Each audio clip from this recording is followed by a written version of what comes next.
दोस्तों, आप सभी का स्वागत है pop pop Toons official stories में। सो दोस्तों, ये नई कहानी शुरू होने से पहले जल्दी से इस वीडियो को लाइक, शेयर एंड कमेंट कर दीजिए और हमारे इस नए चैनल को सब्सक्राइब कर दीजिए, क्योंकि हम आते हैं हमेशा एक नए किस्से के साथ। अरे इतनी रात हो गई है, इस वक्त कौन आया होगा? चलो मैं खोलती हूँ, देखते कौन आया है। मैडम, आपका पार्सल। सॉरी, थोड़ा लेट हो गया है। आप जल्दी से साइन कर दीजिए और पार्सल को रिसीव करके मनी दे दीजिए। अरे कौन है तुम? और ये पार्सल हमारा वगैरह नहीं है, ले जाओ इसको। मैडम, पर एड्रेस तो इसी घर का है और साथ में यहाँ पे नाम राजीव लिखा हुआ है। रिमशा, डिनर कब लगाओगी? और ये कौन है? पता नहीं सुशील, देखो तो ये बोला कि पार्सल हमारा है। हमने इसको कोई पार्सल कोई ऑर्डर ही नहीं किया है, तो ये किसका पार्सल है? जल्दी से सुशील वो पार्सल लेकर अपना नाम सब कुछ एकदम अच्छी तरीके से चेक करने लग जाता है और तभी उसे दिखता है कि वहाँ पे राजीव का नाम लिखा हुआ रहता है और सेम उन्हीं का घर का एड्रेस भी था। इसके बाद सुशील इतना गुस्सा हो गया कि गुस्से में आके चिल्लाकर अपने बेटे राजीव को बुलाने लग जाता है। राजीव, राजीव, जल्दी इधर आओ। ये क्या क्या पार्सल ऑर्डर किया है तुमने? ओहो पापा, इतना चिल्लाया मत करो। और ये पार्सल माँ, ये माँ नहीं। मैं कब से बोला था मम्मी मुझे पढ़ा दो, पर मम्मी पढ़ाई नहीं थी।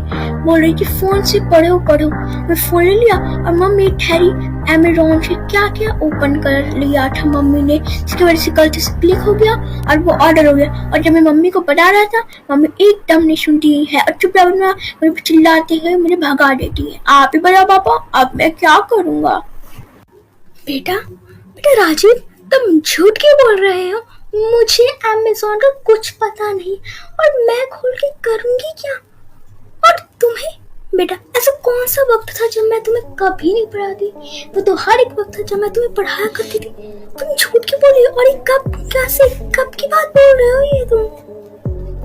सर, आप कन्वर्सेशन बाद में कर लेना। आप जल्दी से पेमेंट कर दीजिए, हम वापस पार्सल एक्सेप्ट नहीं कर सकते हैं। और जल्दी से करिए, मुझे वापस से जाना भी होगा। प्लीज आप जल्दी से पेमेंट कर दीजिए। और पेमेंट अमाउंट है टोटल 12,000 रुपीज। क्या? 12,000 रुपए? Oh my god, Rimsha! Sushil बड़ा ही गुस्से में आकर सारी की सारी वो 12,000 रुपए पेमेंट पूरी कर दिया था उस पार्सल के लिए। और प्लानिंग तो देखो राजीव, एक अच्छा खासा अपनी माँ को फंसा दिया था उसने।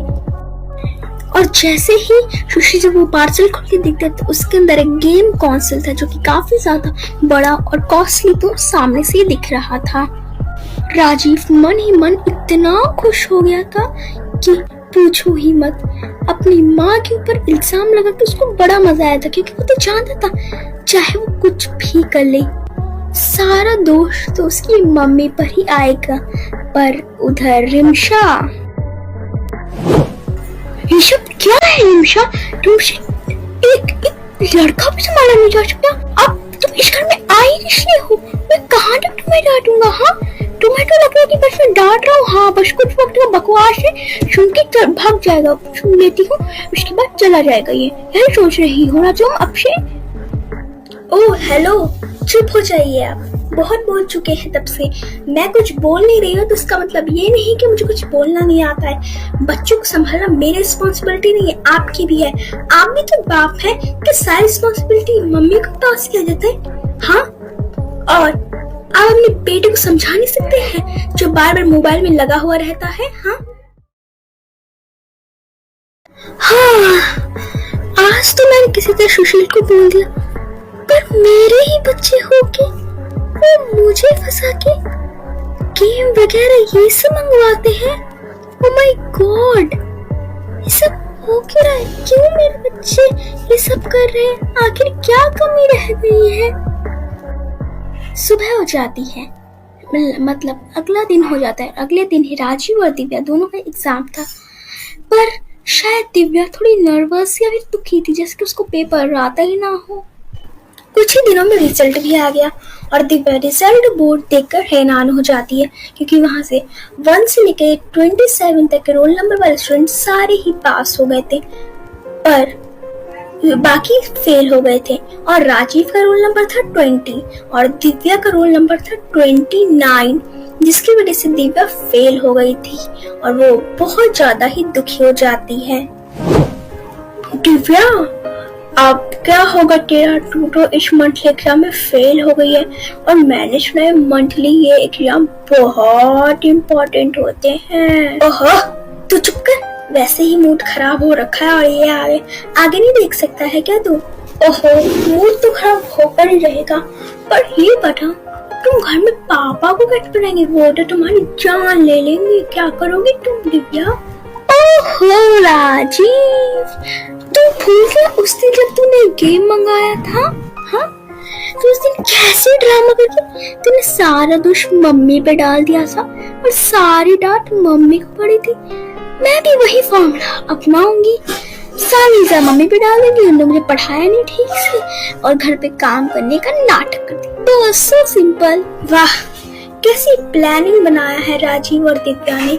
जिस घर में बाप ही ऐसा हो तो बच्चे कहाँ से अच्छे होंगे, है ना? कुछ नहीं, स्कूल बस से दिव्या और राजीव भी वापस अपने घर आ जाते हैं और घर आते ही नाटक शुरू हो जाता है दिव्या का।